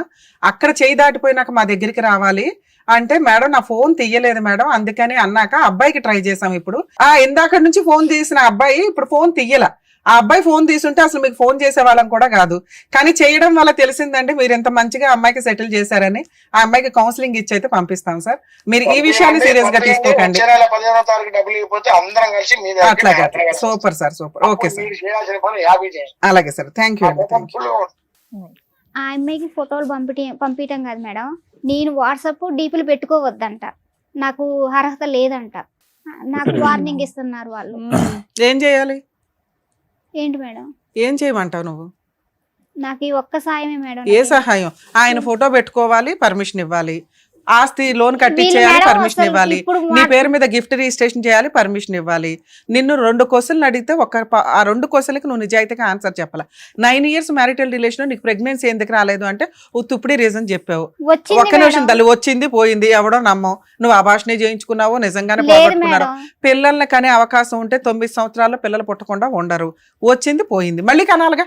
లీగాలిటీ ఎక్కడొక్కడ ఉండాలిగా. ఎన్ని పర్సన్స్ అయినాయమ్మా? ఒకటే సార్. పెళ్ళి ఏమో లవ్ కమ్ అరేంజ్డ్ మ్యారేజ్ అన్నావు. అక్కడ నేను ఆడ ఉండడం, వర్క్ చేయించుకోవడం, నేను తన ఆడ ఉండడం సార్. తర్వాత మళ్ళీ ఒక 3 years నుంచి నన్ను ముట్టుకోవట్లేదు. ముట్టుకోపోయి ఎందుకు ముట్టుకోవట్లేదు ఏందని అడిగితే నాకు ఆడికి వచ్చి ఏదో రీజన్ చెప్పేది మేడం. మీరు ఎపిసోడ్లు తీసుకునేటప్పుడు కూడా కొంచెం ఆలోచించండి. ఎట్లాంటి అన్ని తీసుకొని అన్నెసరీ పెద్ద మనుషులు 100% నీకు వర్క్ చేస్తే నువ్వు ఇక్కడికి వచ్చి వాళ్ళ మీద కంప్లైంట్ రేస్ చేస్తావు. మేము మాట్లాడడానికి ముందు ఒకసారి ఆలోచించి నీతో అన్నాం. పెద్ద మనుషులు సార్ మీతో అన్నానో లేదా? పెద్ద మనుషులు ఫీల్ అవుతారు సార్. వాళ్ళ సెటిల్మెంట్ వాళ్ళు May 15th అంతవరకు ఆగు అన్నాక నిజంగా మేడం ఈ మాట వాళ్ళు విన్నారంటే మళ్ళీ హట్ అవుతారు తెలుసా? హట్టు కాదు మేడం, నాకు నిజంగా తెలియదు సార్. కాదమ్మా, వాళ్ళు ఏం చేస్తారు? డిసెంబర్ వెళ్ళిన తర్వాత వాళ్ళు ఏమన్నారంటే February 28 అన్నారు మేడం. February 28 పోయి ఇప్పుడు 15 రోజులే వాళ్ళే కోర్టులో కేసులు వేసినా కూడా సంవత్సరాల తరబడి నడుస్తాయమ్మా. ఆగాలి కదమ్మా, ఆగాలి కదా. ఫోన్ చేసి నీకు అక్కడ వెళ్ళినప్పుడల్లా 10,000 15,000 ఖర్చు అవుతున్నాయి. ఇక్కడ ఫ్రీగా అయిపోతుంది. అక్కడ లేదు మేడం, అక్కడ కూడా నన్ను ఏమన్నారో తెలుసా మేడం? అక్కడ ఏముంది, ఇల్లుందా, అది ఉందా, ఏముంది? ఇప్పుడు నీ ముందే చెప్పారు కదమ్మా, ఒక స్థలం ఉంది, ఒక ఇది ఉంది, అవి మేము అటాచ్ చేసుకుంటామండి అని. ఆ రోజు ఇదే మాట మాట్లాడారు. వినం ఇప్పుడు వరకు మాట్లాడింది ఒక ఎత్తు. ఇప్పుడు మేడం గారు మాట్లాడిన తర్వాత వాళ్ళు ఏమన్నారు? ఏదన్నా మేడం మేము చేసిన రోజు మీ ఎదురుగుంటూ వచ్చి నిలబడతామని చెప్పారు. చేయకపోతే మేము చేసి చూపిస్తామని అన్నారు. నువ్వు వచ్చిన ఇదైతే కంప్లీట్ అయిందిగా, విన్నావు కదా, మా ముందే మాట్లాడాడు, రికార్డెడ్ గా ఉన్నాయి. వాళ్ళని రెస్పెక్ట్ ఇవ్వండి. పెద్ద మనుషులకి పనికి మాలోళ్ళ గురించి మాట్లాడుకోవద్దు. మనం నిన్నేం అనట్లేదు తల్లి, మళ్ళీ అట్లా మాట్లాడకూడదు ప్లీజ్, ఆగండి. వాళ్ళు అంత ఇదిగా నీకు చేసి పెడుతున్నప్పుడు కోర్టుకి వెళ్ళి ఏం చేద్దాం అనుకుంటున్నారు? వెళ్దాం, కోర్టుకి వెళ్దాం. May 15th కల్లా నీకు ఆ అమౌంట్ రాకపోతే. వాళ్ళు ఏమన్నారు? మేడం మేము ఎంత చేయాలో అంత చేస్తాం, మా చేతులు అవ్వకపోతే మీ దగ్గరకు వచ్చి కూర్చుంటాం, అందరం కలిసి లీగల్ గా ఫైట్ చేద్దామని అన్నారు. ఆ ఒక్క మాట చాలు. వాళ్ళకి రెస్పెక్ట్ ఇవ్వండి, టైం ఇవ్వండి. టైం పడతాయి. టెంట్ అంతా నువ్వు పెట్టుకుని చెత్త అంతా ఇలా ఇలా ఇలా క్లియర్ అయిపోవాలంటే అవ్వవు తల్లి. బుద్ధి ఉండాలా మీకు? 9 years ఒకటి తగులుకున్నప్పుడు బుద్ధి ఉండాలా? ఒక్క విషయానికే మేడం, పిల్లలు కూర్చోబెట్టుకున్నావు. పిల్ల వయసు అంత ఇక్కడ, పిల్ల వయసు అంత చెప్పు. 13 సంవత్సరాల పిల్లలు మా ముందు కూర్చోబెట్టావు. అక్కడ నీ క్యారెక్టర్ ఏంటో ఆ పిల్లకి తెలియాలి. ఇక్కడ అమ్మ నువ్వు కూడా నేర్చుకో అమ్మా, ఇలా చేస్తే 9 ఏళ్ళు ఒకడినే వచ్చి అప్పులు తీరుస్తాడు అని. ఆ పిల్లలు బయట కూడా కూర్చోబెట్టలే. నువ్వు ఏం భాగవతం చెప్దామని లోపల తీసుకొచ్చావు. అమ్మని బయట పంపించండి ప్రశాంత్. వయసులో అబ్బాయి నీకంటే ఈక్వలా, చిన్నోడా, పెద్దోడా అన్నది పక్కన పెట్టేసి, ఓకే, ఇప్పుడు ఎంత మోసం చేశాడు, ఏం చేశాడు అనేటువంటి సిచ్యువేషన్ ఆ అబ్బాయి మంచిగా క్యాష్ చేసుకున్నాడు, అడ్వాంటేజ్ తీసుకున్నాడు. దుర్మార్గుడు అని మనం అనలేం. ఎందుకు అనలేమంటే ఈరోజు వయసులో ఎవరు ఎక్కువ ఎవరు తక్కువ అనేటటువంటి అంశాన్ని పక్క పెడితే కనుక వ్యవహారాల్లో నువ్వు అతనికంటే మెచ్యూర్, ఏ విధంగా మెచ్యూరిటీ? నీకు ముందస్తు పెళ్ళయింది, ఒక భయంకరమైనటువంటి తాగుబోతుడు వ్యక్తి ఒక తాళలేక బయటపడేటటువంటి ప్రయత్నంలో డైవర్స్ తీసుకుని బయటపడి ఒక బిడ్డ కన్నా తర్వాత 4 సంవత్సరాల పాటు ఒక భర్త ఒక తండ్రి లేకుండా ఎలా ఉంటుంది వాతావరణం అనేటటువంటి ఆలోచన మెచ్యూరిటీ నీకుంది. వాడు కుర్రకారు, చెప్తున్నాను ఉదాహరణకి, పెళ్లి అవ్వలేదు అతనికి, పెళ్లి కానటువంటి మినిమం ఇంగితం ఆలోచన, ఆ మాత్రం ఇంగితం ఆలోచన నీ యొక్క అనుభవాలు నీకు నేర్పించలేదని నేను అనుకోవట్లేదమ్మా. నీకు ఎటొచ్చి ఏంటంటే ఒక కొత్తదనం, మళ్ళీ ఒక మగాడు వచ్చి పక్కన నిలబడుతున్నాడు, బిడ్డను బాగా చూసుకుంటాను అంటున్నాడు. ఎందుకు చూసుకుంటాడమ్మా? ఎన్ని సందర్భాల్లో ఓకే ఎక్కడో కోటికొకలో లక్షకొకలో ఎవరో ఒకరు అలా ఉంటారు. వాళ్ళ తల్లిదండ్రుల యొక్క అభిప్రాయం లేకుండా వాళ్ళ యొక్క అభిప్రాయం లేకుండా ఒకటే కాకుండా వాళ్ళ యొక్క ఇష్టం కాకుండా అన్నీ ఎదిరించి నిన్ను వచ్చి ముందు పెళ్లి చేసుకున్నాడు అంటున్నాడు. పెళ్లి చేసుకున్నప్పుడు ఏమైనా ఆధారాలు ఉన్నాయంటే ఆధారాలు పెట్టుకోలేదన్నది. మళ్ళీ నీకు అక్కడ నీ అనుభవం నీకు ఏం నేర్పించిందో మాకైతే అర్థం కావట్లేదు. ఎవరూ ఆధారం లేకుండా నీ వైపు ఉండేటటువంటి మీ తండ్రి వచ్చి చేసుకోమ్మా అని చెప్పాడు అని అంటున్నావు. ఆ పెద్ద మనిషి లేడు, మీ తండ్రి గారు కూడా పెళ్ళప్పుడు లేడు, నీ కూతురు లేదు, మీ మీ మీ భర్త తరపున వాళ్ళు ఎవరైతే కనుక ఈ అబ్బాయి తరపున వాళ్ళు కూడా ఎవరూ లేరు. సో అలాంటప్పుడు ఇక్కడ వాస్తవానికి నిజమైనటువంటి ఒక న్యాయపరమైనటువంటిది ఒక భద్రతతో కూడినటువంటి ఒక వివాహ బంధం అనేది జరిగిందనేటటువంటి దానికి ఏంటి నమ్మకం? లేదండి నా మాటే వేదవాక్కు నమ్మండి అని అంటున్నావు. చూడమ్మా, నువ్వు దానికి ఒక ఆధారం చూపెట్టలేకపోతే ఎవరూ కూడా అది నమ్మేటటువంటి అవకాశం లేదు. కేవలం నేను మంచిదాన్ని అని చెప్పుకోండి, అన్ని పొరపాట్లే కదా ఇక్కడ. ఇప్పుడు నీకు తెలియనటువంటి ఆలోచన, నీకు తెలియనటువంటి వయస్సా? నీకు తెలుసు. నీకు అనుభవాలు లేవా? అనుభవాలు ఉన్నాయి. నీకు చెప్పేటటువంటి వాళ్ళు లేరా? చెప్పేటటువంటి వాళ్ళు ఉన్నారు. నీకు అన్నిటికంటే నిన్ను ఒక జాగ్రత్త నేర్పించి నువ్వు వేసేటటువంటి ప్రతి అడుగు జాగ్రత్తగా ఉండమ్మా అని చెప్పగలిగేటటువంటి ఒక వాతావరణం ఎవరుంటే కనుక నీ కూతురు. ఏ అడుగు తీసి ఏ అడుగు వేసినా కూడా అమ్మో ఇది నా భవిష్యత్తుకు సంబంధించిందే కాదు, నా కూతురు భవిష్యత్తుకు సంబంధించింది, నేను ఒక పొరపాటు చేస్తే కనుక రేపొద్దున నా బిడ్డ తలెత్తుకుని తిరగలేనటువంటి ఒక పరిస్థితి వస్తుంది. ఒక తండ్రి ఏమో వచ్చి తాగుబోతు కాబట్టి వదిలేసాము, ఇంకొకటి ఏమో వచ్చి నిన్ను కూతురులా చూసుకుంటాను, నిన్ను భార్యలా చూసుకుంటాను అని చెప్పి ఒక అభూత కల్పన చేసినటువంటి వ్యక్తిని నేను నాన్న అని పిల్లాలా, బాబాయ్ అని పిల్లాలా, పెద్దనాన్న అని పిల్లాలా, ఏమని పిల్లాలి? అటువంటి వాతావరణంలో నీ కూతురిని నువ్వు దింపేటప్పుడు ఎంత ఆచితూచి అడుగేయాలి. ప్రెగ్నెన్సీయా? ఓకే, దురదృష్టం రాలేదు అని అన్నాం, అదే నమ్ముతాం. 9 సంవత్సరాల పాటు ప్రయాణంలో వీడు ఎప్పుడన్నా కూడా తుమ్మితే ఊడిపోయేటటువంటి ముక్కు లాంటి వాడు, వీడితో ఎప్పుడైనా మనం జాగ్రత్తగా ఉండాలి అని చెప్పి 1కి 100 సార్లు ఆలోచించవలసినటువంటి ఇంగితం నీకుంది. ఎందుకు నీ గురించి భద్రత అనట్లేదు, నీ కూతురు భవిష్యత్తు భద్రత గురించి అంటున్నాను. ఎవరి పక్కన ఉన్నటువంటి వ్యక్తి? మీ నాన్నమ్మ అని చెప్పాలి అంటే కనుక నీ మెడలో ఒక తాలిబొట్టు ఉండాలి, ఒక ఆధారం ఉండాలి, ఆ పెళ్లి చూసేటటువంటి ఒక 4 మనుషులు ఉండాలి. దాన్ని ఈరోజు పెద్ద మనుషులుగా మాట్లాడేటటువంటి ఆ 4, ఎస్ ఈ అమ్మాయి మా సమక్షంలోనే పెళ్లి చేసుకుంది, మేము ఇదిగోండి సాక్షి సంతకాలు పెట్టాం, లేదంటే ఇదిగోండి ఆ ఫోటోలో మేము ఉన్నాం. ఈ మాత్రం భద్రత గురించి, నీ గురించి కాదు, నీ కూతురు గురించి ఆ మాత్రం భద్రత గురించి ఆలోచించలేదా? పోనీ ఈ 9 సంవత్సరాల్లో ఓకే ఆ వ్యక్తి నీకేమైనా భద్రతని ఇచ్చాడంటే ఏం భద్రత ఇవ్వలేదు. నువ్వు వెళ్ళి అక్కడికి వెళ్ళిపోయి అక్కడ ఇల్లు కట్టించుకుంటూ ఉన్నావు. పైపెచ్చి ఏంటంటే కనుక ఏదైతే తప్పు చేయకూడదో ఆ తప్పు చేసావు. అతనికి గిఫ్ట్ డీడ్ కింద నీ సొంత ఆస్తిలో కట్టుకున్నటువంటి గిఫ్ట్ డీడ్ చేసేటటువంటి దాంట్లో నువ్వు ఒక రెడ్ కార్పెట్ పేర్చి ఓకేనరా నువ్వు ఏం చెప్తే అది, నువ్వు పెళ్ళి అయితే చేసుకున్నా చేసుకోకపోయినా మన ఇద్దరికి ఒక పెళ్ళికి ఒక ఆధారం ఉన్నది లేదు అనేటటువంటి పరిస్థితి ఉన్నా కూడా ఇదిగో నా ఆస్తి నీకు రాసిస్తున్నానని చెప్పి గిఫ్ట్ డీడ్ రాసిచ్చావు. దాని పైపెచ్చి ఏంటంటే దాని మీద ఒక లోన్ తీసుకున్నావు. ఈరోజు అసలు గోల పక్కన పెట్టి వేరే గోల ఎక్కువలే. ఈరోజు నీకున్నటువంటి ఏకైక ఆధారం, నీకేమీ లక్షల కోట్ల ఆస్తి లేదు, దాని మీద పైపెచ్చి అప్పు. ఇప్పుడు అది మాట్లాడుకోలేనటువంటి పరిస్థితి ఈరోజు.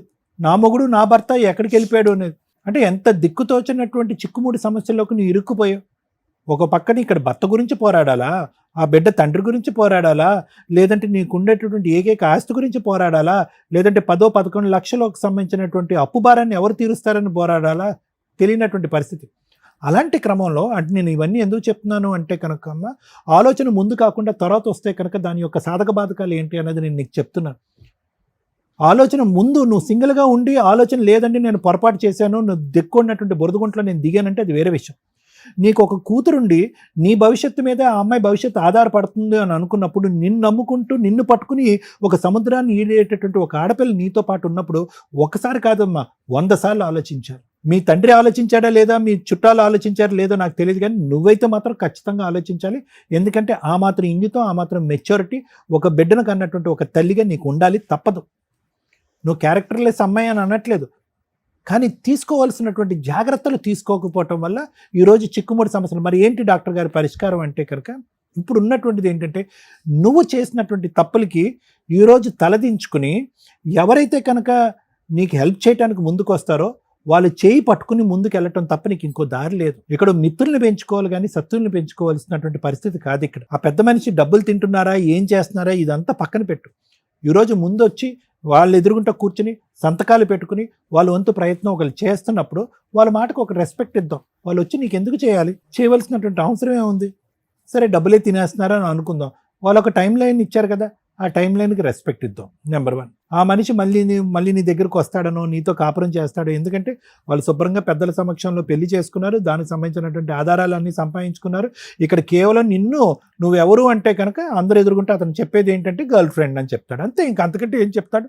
ఆ బిడ్డకి అతను తండ్రి కాడు, పోనీ మీ ఇద్దరికి కలిపి ఒక బిడ్డ లేడు అని చెప్పి మీ ఇద్దరు పెళ్లికి ఒక ఆధారం లేదు, ఒక పెద్ద మనిషి లేదు, ఒక ఫోటో లేదు. సో అతను ధైర్యంగా కాల్ ఎగరేసుకుని అది పెళ్ళి నువ్వు గర్ల్ ఫ్రెండ్ అన్నట్టుగా చెప్పుకుంటున్నాడు. సో మళ్ళీ ఇంకోసారి జీవితంలో మోసపోయావు. అప్పుడేమొచ్చి మీరు తల్లిదండ్రుల దగ్గరుండి చేసినటువంటి పెళ్లి వల్ల మోసపోయావు, అనాలోచితంగా వ్యవహారం తెలియకుండా. ఇప్పుడేమొచ్చి నువ్వు తొందరపడి చేసుకున్నావు. అందులో ఏంటంటే ఒక క్యారెక్టర్, ఒక ఆలోచన, ఒక వ్యక్తిత్వం ఉన్నటువంటి ఒక తల్లి. నిన్ను ఖండించట్లేదు, నిన్ను తిట్టట్లేదు, కానీ ముందస్తూ ఉండవలసిన ఆలోచన తర్వాత వస్తే కనుక అందరూ ఒక సైడు, నువ్వు ఒక్క సైడే ఎలా నిలబడతావు అనే దానికి ఇది ఒక నిదర్శన, ఒక ఆధారం. ఇలాంటి ఆడపిల్లలు చాలామంది ఉన్నారు. ఏవో గొడవల కారణంలో, ఇంకో కారణం వల్ల విడాకుల వరకు వెళ్ళిపోయినటువంటి ఆడపిల్లలు ఉన్నారు. వాళ్ళకు ఒక బెడ్ ఉంటారు. నేను అనేది ఏంటంటే నాకంటూ ఒక తోడు ఆలోచించిన దానికంటే నా పక్కన నిలబడేటటువంటి వ్యక్తి నా బిడ్డకు ఒక ఆధారం కింద, ఒక తండ్రి కింద నిలబడతాడా, లేదంటే నట్టేటు ముంచుతాడా అని చెప్పి నువ్వు సింగిల్గా తీసుకునే ఆలోచన కంటే డబల్గా నీ కూతురు తరపున, నీ తరపున తీసుకునేటటువంటి ఆలోచన వెనకతల బలం చాలా ఎక్కువ ఉండాలని చెప్పటమే నా ఉద్దేశం. ఇవన్నీ పక్కన పెడదామమ్మా. ఆ పెద్ద ఆయన మేడంకి చాలా రెస్పెక్ట్ ఇచ్చి, మేడంతో చాలా మర్యాదగా మాట్లాడి, ఈ వేదిక యొక్క ఇంపార్టెన్స్ తెలుసుకుని, అమ్మో ఇక్కడ ఈ వేదిక వరకు వచ్చింది అంటే అమ్మాయి రేపొద్దున ఇంతకుముందు చేసినటువంటి వాయిదాలు మనం ఇప్పుడు చేయలేము, ఇప్పుడు ఏది మాట్లాడినా ఖచ్చితంగా మాట్లాడాలి అని చెప్పి పబ్లిక్లో ఇన్ని కెమెరాలు ఎదురుగుంటా అతను ఒకటి ఒప్పుకున్నాడు. మేడం నేను ఖచ్చితంగా చేసి చూపెడతా, నేను చేయని రోజు మీరు అడగండి. అతను కూడా నెక్స్ట్ 2027 మే అనలేదు, 2026 మే 15th అన్నాడు. అంటే మహా అయితే కనుక ఒక 1 రోజుల లోపే, 1 రోజులు సుమారుగా. సో కాబట్టి నీకు ఒక భరోసా, ఈ వేదికకి నమ్ముకుని వచ్చినందుకు ఒక భరోసా వచ్చింది కాబట్టి అంతవరకు జరుగుతుందనే నమ్మకం నాకు ఉందమ్మా. అప్పటికీ జరగకపోతే మనం ఏం చేయాలన్నది ఆలోచిద్దాం. Thank you. నా దృష్టిలో మహిళలు, ఉమెన్స్ ఫైనాన్షియల్ సంపాదన అనేది చాలా అవసరం. వాళ్ళని పోషించుకుంటూ వాళ్ళ మీద ఆధారపడిన పిల్లలో, తల్లిదండ్రుల్లో వాళ్ళని, కుటుంబాన్ని పోషించే స్టేజ్లో ఉండాలి. అది చదువు ద్వారానా, పనులు చేసుకుంటారా, ఏదన్నా మంచి బిజినెస్లు పెట్టుకుంటారా. ఒక స్త్రీకి సంపాదన అనేది ధైర్యాన్ని తీసుకొస్తుంది. ఒక స్త్రీ ఎప్పుడు ధైర్యంగానే ఉండాలి ఈ జనరేషన్లో. మీకు అర్థమవుతుందా? ధైర్యం అంటే సంపాదన. 2 క్యారెక్టర్ ఉండాలి. క్యారెక్టర్ ఉంది ఆ స్త్రీకి అంటే పొగరు. ఒక క్యారెక్టర్ అనేది పొగరు. ధైర్యంతో కూడిన పొగరుతో ఉన్న ఒక స్త్రీని టచ్ చేయాలంటే ఎవడన్నా భయపడతాడు. ఈ 2 ఉండాలి ఒక స్త్రీకి ఈ జనరేషన్లో, ఏ జనరేషన్లో అయినా. ఇవి 2 ఉన్న అమ్మాయి కాపురాలు నాశనం చేసుకోకూడదు. తల్లిదండ్రుల కన్నా ఉపయోగపడాలి, కుటుంబానికి ఉపయోగపడాలి. ఎవరైనా తప్పు మాట్లాడితే అరే నా భార్య ఉంది, మా అమ్మ ఉంది, నా కూతురు ఉంది అని చెప్పుకునే అంత గర్వంగా ఉండాలి. ఈ 2 లేని వాళ్ళు ఎవరన్నా ఇప్పుడు మిగులుంటే ఈ రెండిట్లోనూ ఏదో ఒకటి సంపాదించుకోవడానికి ట్రై చేస్తూ 2వ దాన్ని కంట్రోల్ చేసుకోండి. అంతే. సంపాదన లేకపోతే సంపాదించుకోవడం స్టార్ట్ చేయండి క్యారెక్టర్తో. క్యారెక్టర్ ఉంది అంటే మిమ్మల్ని టచ్ చేయడానికి భయపడతారు. వేలెత్తి ఎవరు చూపించారు, అట్లా చూపించే కుక్కల గురించి మాట్లాడుకోవద్దు. మీరు టెన్షనే పడొద్దు. అర్థమవుతుందా? ఇక ఇప్పుడు ఈ కేసు గురించి మాట్లాడితే ఇలాంటి వాళ్ళ కోసమే సుప్రీంకోర్టు ఎక్స్ట్రా మ్యారిటల్ అఫైర్స్కి ఒక బంపర్ ఆఫర్ ఇచ్చేసి ఇప్పుడు సహజీవనానికి కూడా లైసెన్స్ ఇచ్చారు. లైసెన్స్ అంటే మళ్ళీ అందరూ దుకాణం పెట్టకండి. ఎక్స్ట్రా మ్యారిటల్ అఫైర్స్ సూపర్గా మీ అందరికీ రీచ్ అయిపోయింది. సహజీవనం అంటే ఇలాంటి అభాగ్యులు కొంతమంది ఉంటారు. అవసరం కోసం, సంపాదన లేక, ఎవరో ఒక తోడు కావాలనుకొని మగాళ్ళు ట్రాప్ చేస్తే వాళ్ళను నమ్ముకొని ఉండడం. 9 yearsలో ఆ అబ్బాయి పెళ్లి చేసుకోలే, వాడుకున్నాడు ఫుల్గా. ఇలా అన్యాయం అయిపోతున్న వాళ్ళు చాలా ఎక్కువ మంది. ఇప్పుడంతే మహిళలు ముదిరిపోయారు, కానీ ఇది కూడా ఒక ట్రాపే లేడీస్ది. కానీ మ్యాక్సిమం ఇన్ని 9 years అంటే మామూలు విషయం కాదు. ఏదో ఒక రోజు చేసుకోకపోతాడా, ఏదో రోజు ఒప్పించకపోతాడా అని ఇలా జీవితాలు సర్వనాశనం చేసుకొని జబ్బులు వచ్చేసి బయటికి ఇక పబ్లికం నమిలి ఊస్తే ఎట్లా వాళ్ళ జీవితాలు అలా అయిపోతూ మానసికంగా ఇబ్బంది పడుతున్న వాళ్ళు ఉన్నారని సుప్రీంకోర్టు ఇలా లాంగ్ టర్మ్లో లివిన్లో ఉన్న సహజీవనంలో ఉన్న వ్యక్తుల్ని కూడా భార్యాభర్తల కింద కన్సిడర్ చేస్తున్నారు. కొత్తగా ఈ దుకాణం పెట్టుకోకండి, క్యారెక్టర్ ఇంపార్టెంట్, ఎవడో మిమ్మల్ని వాడుకొని వదిలేయటం, ఎవరితో మిమ్మల్ని వాడుకొని వదిలేయటం ఇవి కరెక్ట్ కాదుగా. గౌరవంగా పెళ్లి చేసుకునే వాళ్ళనే నమ్మాలా, లేకపోతే చీనివాసులు నాకు అవసరం లేదురా అనుకొని లీగల్గా పెళ్లి చేసుకునే వ్యక్తితో ఈ సమాజంలో మనం ఏ రూల్స్ అయితే మనకున్నాయో ఈ టైం పీరియడ్లో వీటిని ఫాలో అవ్వడానికి చూడండి. అమ్మ మీ విషయానికి వస్తే, నీ కూతురు షో వింటుంది చూస్తుంది నా ముందు అని నాకు బాధేసి అన్నాను తన్ని. ఎందుకంటే ఆ పిల్ల వినకూడదు నీ గురించి. తెలుసండి, చిన్న పిల్లప్పటి నుంచి చూస్తుంది, 9 ఏళ్ళు అంటే దానికి 3 ఏళ్ల నుంచి చూస్తుంది అంటే చూడటం వేరు. తన దృష్టిలో నాన్న అతను. నువ్వు అదే అబద్ధం మాకు కూడా చెప్పావు. తన దృష్టిలో ఆధార్ కార్డుల్లో, స్కూల్ సర్టిఫికేట్స్లో, మీరు ఫ్యామిలీ రేషన్ కార్డులో కూడా అతన్ని భర్తగానే పెట్టారు. కానీ ఏ రోజు తాళి కట్టుకుంటున్నట్టు ఫోటోలు తీసుకోవాలి. ఆ తర్వాత అన్న పూజలు చేసుకుంటూ ఫోటోలు తీసుకోవాలి. మాకు వచ్చి లవ్ కమ్ అరేంజ్డ్ మ్యారేజ్ అండి అన్నావు. నీ దృష్టిలో అరేంజ్డ్ మ్యారేజ్ అంటే ఏంటి? గుళ్ళో మీరిద్దరు కట్టుకోవడానికి లవ్ మ్యారేజ్ అంటారు. మేడం లవ్ మ్యారేజ్ అండి అంటే అప్పుడు 9 yearsలో ఏ రోజు కూడా అబ్బాయి వాళ్ళ ఇంటికి వెళ్ళి నేను మీ కోడలనే చెప్పే ధైర్యం నీకు రాల. అతను తీసుకెళ్ళాల. అక్కడే నీకు తెలుసు నేను ఉంచుకున్న దాన్ని ఎప్పుడో ఒకప్పుడు లీగల్గా పెళ్లి చేసుకొని నన్ను తీసుకెళ్తాడు, నా అర్హత ఇంతే. 2 నాకు స్థలం ఉంది, అతను నన్ను వాడుకుంటున్నాడు, నేను అతనికి సేవలు చేస్తున్నాను, భార్యాభర్తలుగా ఉన్నాము, పిల్లకి తండ్రిగా మంచిగా ఉన్నాడు, ఇల్లు ఒకటి ఉంటే మాకంటూ ఒక షెల్టర్లో మేము మా తిండి మేము గంజి తిన్నా బతకగలుగుతాం అనుకొని ఇల్లు కట్టించుకోవడానికి ప్లాన్ చేసుకున్నారు. అందులో అతను కొంత అమౌంట్ పెట్టాడు. ఇల్లు లోన్ పెట్టాలంటే ఖచ్చితంగా అతని పేరు మీద ఏదైనా ప్రాపర్టీ ఉండాలి. ప్రాపర్టీ గిఫ్ట్ రిజిస్ట్రేషన్ చేయించుకున్నాడు. దాన్ని తాకట్టు పెట్టి లోన్ తీసుకొచ్చాడు. ఇప్పటిదాకా ఇన్స్టాల్మెంట్లో కూడా కట్టాడు. అతని దృష్టిలో అతను ఏదైతే విడిగా తీసుకొచ్చి అమౌంట్ ఇచ్చాడో నీకు ఇల్లు కట్టించి ఇవ్వడమే కాంపెన్సేషన్. లోను క్లియర్ చేయడం కోసం అతను తప్పించుకు తిరుగుతున్నాడు పెద్ద మనుషుల దగ్గర నుంచి కూడా. అర్థమవుతుందా? నీకోసం పెద్ద మనుషులు ట్రై చేస్తున్నారు. వాళ్ళకి ఆ రెస్పెక్ట్ ఉండనివ్వండి. రోజు నీ ఫోన్స్ అటెండ్ అయ్యి ఫ్రీ సర్వీసులు చేయడం ఎక్కడ జరగదు. వాళ్ళకు ఒక గుడ్ విల్, ఒక అమ్మాయి ప్రాబ్లమ్ సాల్వ్ చేస్తే పుణ్యం. నువ్వు సతీ సావిత్రి టైపులో పతివ్రతలాగా అమ్మో ఆయన్ని నేను వదిలేసి సెటిల్మెంట్ చేసుకొని వచ్చావు. నాకు నా ఇల్లు నాకు ఇస్తే చాలండి, ఆడ దరిద్రం వదిలితే చాలు అని. ఎందుకంటే అబ్బాయి నిన్ను చీ అనుకొని ఇంకో అమ్మాయిని పెళ్లి చేసుకున్నాడు. లీగల్గా లైసెన్స్డ్గా ఎవిడెన్స్లు పెట్టుకుంటున్నాడు 3 సార్లు చేసుకొని. అంటే నువ్వు అతనికి అవసరంలా. నువ్వు ఇచ్చిన పనిష్మెంట్ ఏంటి అంటే 9 ఏళ్ళు నిన్ను మోసం చేసినందుకు ఇల్లు కట్టించుకున్నట్టు లెక్క. దీన్ని ఎలా వసూలు చేయాలని చూసుకోవాలి. ఒకవేళ పెద్ద మనుషులు నీకు సెటిల్మెంట్ చెయ్యకపోతే నువ్వు ఈ చిల్లర పంచాయతీలన్నీ చేసుకుంటూ వెళ్ళొచ్చు. ఇంటి మీదకి వెళ్ళి నిరాహార దీక్ష చేయడం, పోలీస్ స్టేషన్కి వెళ్ళి కేసు పెట్టడం. నువ్వు పెట్టే కేసు చాలా పెద్దది. పెద్ద మనుషులకు కూడా కొంచెం లీగాలిటీ తెలియక మేడం పెళ్ళవలేదు, మేడం పెళ్ళవలేదు అంటున్నారు. కానీ ఇప్పుడు నేనేం చెప్పాను తల్లి, సుప్రీంకోర్టు గైడ్ లైన్స్, మీ ఇద్దరు భార్యాభర్తలే, మ్యారేజ్ ఫోటోలు లేనంత మాత్రాన ప్రాబ్లం లేదు. అలా అని మేడం నేను భార్యనే అంటే నేను చెప్పింది కాంపెన్సేషన్ వసూలు చేయడానికి, మెయింటెనెన్స్ వసూలు చేయడానికి, భార్య అని లైసెన్స్ వేసుకొని తిరగడానికి కాదు. ఎందుకంటే మీకు తెలియని లీగాలిటీ చెప్పడం, తెలియని నాలెడ్జ్లు మేము ఎక్కువ ఇవ్వడం వల్ల మరీ అతి అయిపోతుంది బయట. నీకు ఇవి ఎందుకు ఉపయోగపడతాయి? కేసు వేయడానికి ఉపయోగపడతాయి. 9 years నన్ను వాడుకున్నాడండి, అర్థమవుతుందా? పక్కింటోళ్ళు ఎదిరింటోళ్ళు చెప్తారు మీరిద్దరు భార్యాభర్తలని. అదే లీగల్గా ఒకవేళ పెద్ద మనుషుల దగ్గర సెటిల్మెంట్ అవ్వకపోతే అవుతుందమ్మా, వాళ్ళంతా పర్ఫెక్ట్గా చెప్పారు, రికార్డెడ్, ఈ పుణ్యం అంతా వాళ్ళకే దక్కిద్ది, నీకున్న టెన్షన్ మేము క్లియర్ చేస్తున్నాం అంతే, వాళ్ళ దగ్గర అవుతుంది. ఇక నుంచి వాళ్ళకే తెలుసు మీ వెనకాల ఈ టీం ఉంది, సుమన్ టీవీ ఉంది అని వాళ్ళకి అర్థమవుతుంది. ఇంకొంచెం బాగా చేస్తారు. 2 అక్కడ నువ్వు ఫుల్ అండ్ ఫైనల్ సెటిల్మెంట్ చేసుకొని వచ్చావు. ఆ లోన్ ఏదో క్లియర్ చేసి ఆ ప్రాపర్టీ నా పేరు రిజిస్ట్రేషన్ చేయండి అని ఆ బాధ్యత వాళ్ళ నెత్తి మీద వేసుకున్నారు. అది క్లియర్, ఆ బాధ్యత వాళ్ళ నెత్తి మీద వేసుకున్నారు. అది క్లియర్ అయ్యేదాకా ఓపిక పట్టండి. 3 ఆ అబ్బాయి ఫోటోలు వాడుకునే రైట్స్ నీకు లేవు. ఆ అమ్మాయి ఇంటికి పంపించే రైట్స్ నీకు లేవు. ఎప్పటిదాకా? నీకు ఇవి అమౌంట్లు వచ్చేసిన తర్వాత అతనెవరో నువ్వెవరో ఈ లోపు పెట్టుకోవచ్చుగా మేడం, ఇంకా 20,000 కట్టాడు అంటే వన్స్ సెటిల్మెంట్ అయిన తర్వాత సెటిల్మెంట్ ఫెయిల్ అయ్యేదాకా ఆగాలి. నీ కడుపు మంట, నీ కోపం కూర్చున్న చెట్టుని నరుక్కుంటున్నట్టు లెక్క. ఇంకెవడు నీకేమీ హెల్ప్ చేయలేరు. అర్థమవుతుందా? అది అవనివ్వండి. May 15th 16th కల్లా నీకు ప్రాబ్లం క్లియర్ అవుతుంది. అవ్వకపోతే మీరు మీ పోరాటం మీరే చేసుకోవాలి. ఏ పెద్ద మనుషులు ఎవరు మీకు హెల్ప్ చేయరు. పోలీస్ స్టేషన్కి వెళ్ళి మీ ఊర్లో దీనికి సంబంధించి మీ దగ్గర ఉన్న అన్ని ఎవిడెన్స్లతో కేసు పెడితే అది ముందు అరెస్ట్ చేస్తారు తల్లి, పెద్ద కేసు కింద లెక్క. ఓకే, అప్పుడు అతను మళ్ళీ సెటిల్మెంట్కి వస్తాడు. ఈ లోన్ క్లియర్ చేయడం, నీ ప్రాపర్టీ నీకు ఇవ్వడం. దాంతోపాటు డొమెస్టిక్ వైలెన్స్ కేసు వేసుకునే రైట్స్ కూడా నీకున్నాయి.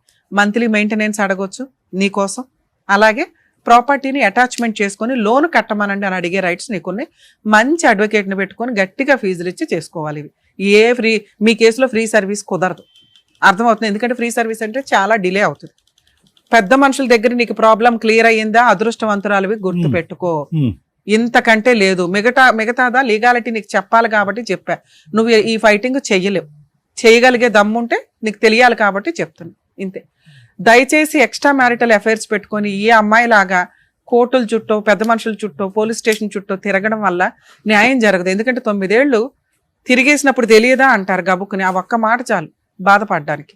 ఎక్కడో అదృష్టం బాగుండి నీకు పెద్ద మనుషులు హెల్ప్ చేస్తున్నారు, దాన్ని మిస్యూజ్ అవనివ్వ, మాకు కంప్లీట్ అవనివ్వండి. సరేనా? ఆల్ ది బెస్ట్ అండి. Thank you madam. ఓకే అమ్మా, జాగ్రత్త. Thank you so much sir. Thank you so much madam. మరో కథతో మళ్ళీ కలుద్దాం.